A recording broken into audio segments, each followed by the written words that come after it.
Bismillahirrahmanirrahim. Assalamualaikum warahmatullahi wabarakatuh. Selamat berjumpa kembali dengan sahabat-sahabat saya di berbagai negara. Mudah-mudahan pada kesempatan kali ini YouTube dengan channel Maulid Rahman bermanfaat untuk saudaraku dengan judulnya yaitu Mistis dalam Kehidupan Sehari-hari Seorang Satrio Piningit.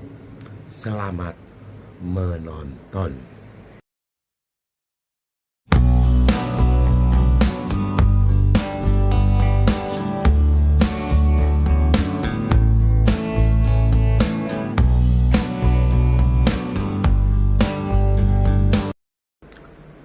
Bismillahirrahmanirrahim.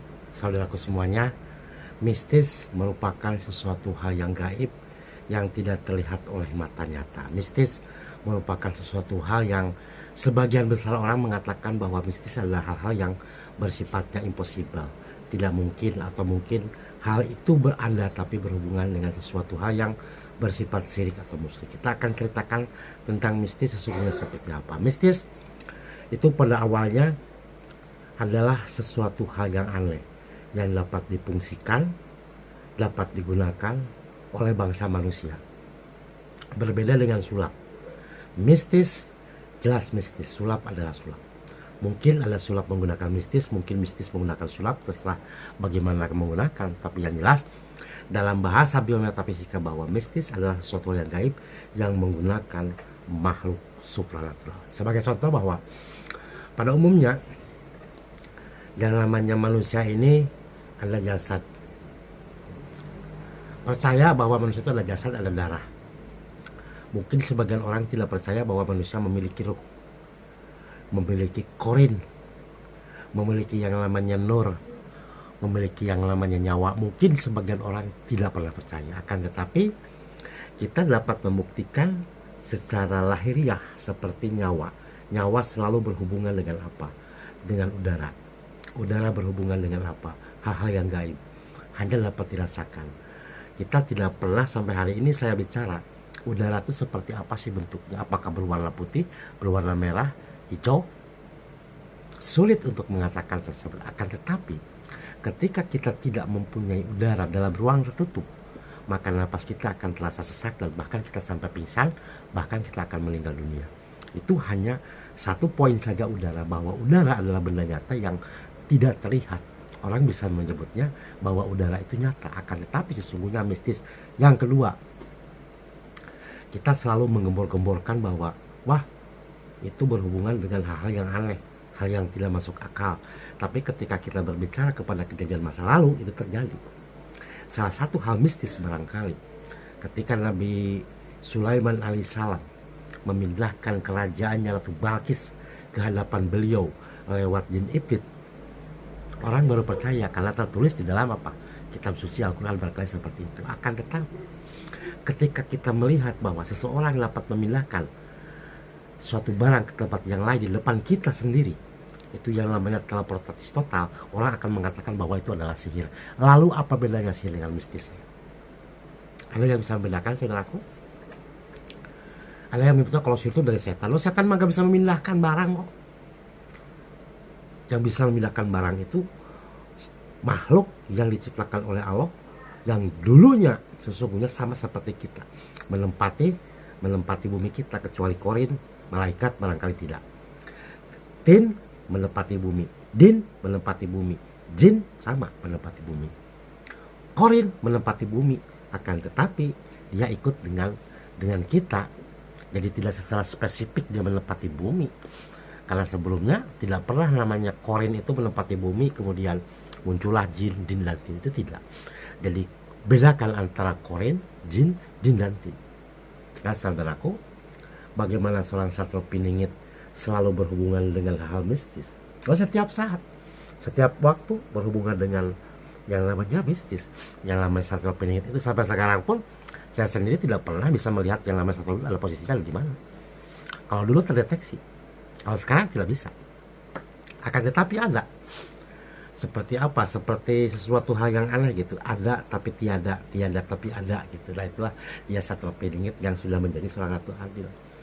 karena tidak bisa terdeteksi oleh kita, karena dia sudah frekuensinya sudah turun barangkali -3, sulit untuk mendeteksi keberadaannya. Akan tetapi dapat diketahui bahwa beliau itu ada, tapi entah di mana,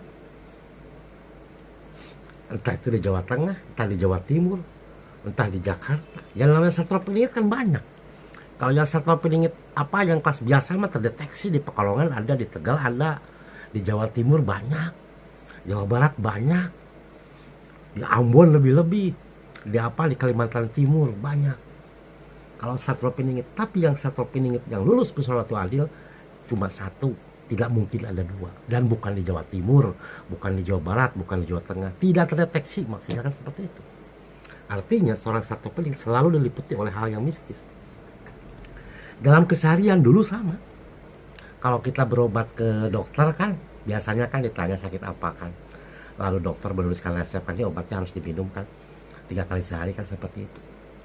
Tapi kalau ke seorang paranormal atau dukun atau pengobatan alternatif kan berbeda, beda-beda caranya.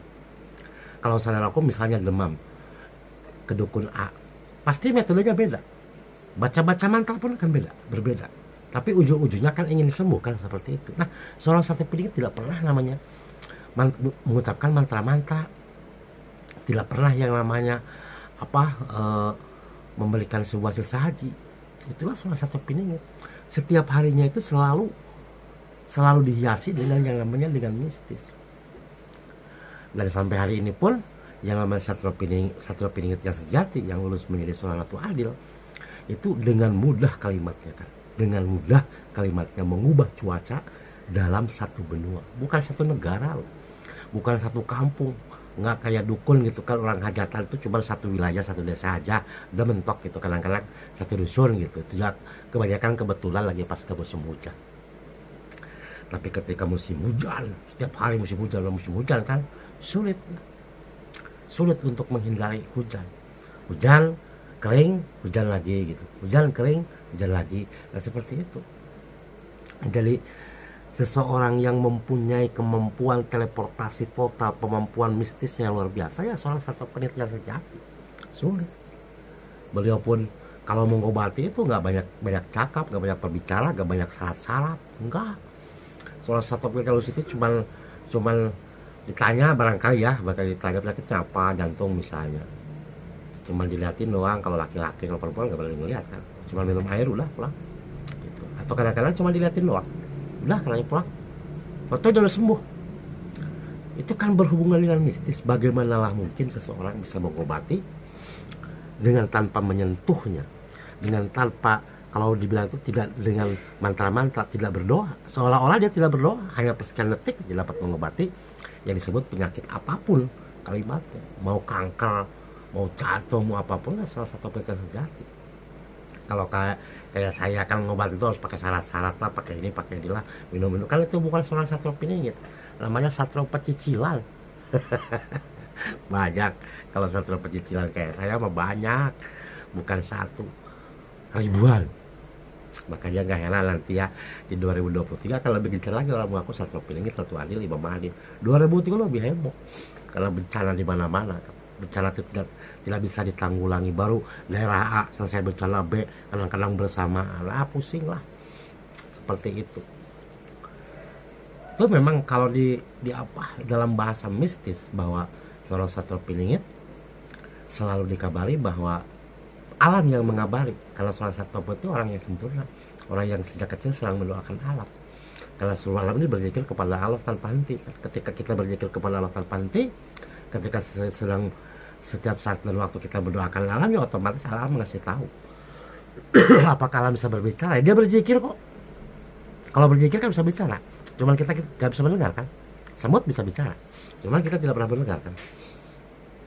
Seperti itu. Dan seorang santri itu punya kelebihan yang sangat luar biasa. Makanya seorang santri peneliti tidak akan lepas dalam keseharian itu adalah dengan kehidupan mistis. Dan saudaraku, seperti itu. Jadi jangan terkecoh antara mistis, sulap, karena mistis selalu menggunakan makhluk gaib. Sulit kalau mistis tidak menggunakan makhluk gaib ya, karena kasat mata lah barangkali seperti itu kan, dan dia bisa melakukan suatu hal yang tidak bisa mungkin dilakukan oleh manusia biasa. Saudaraku, terima kasih. Wassalamualaikum warahmatullahi wabarakatuh.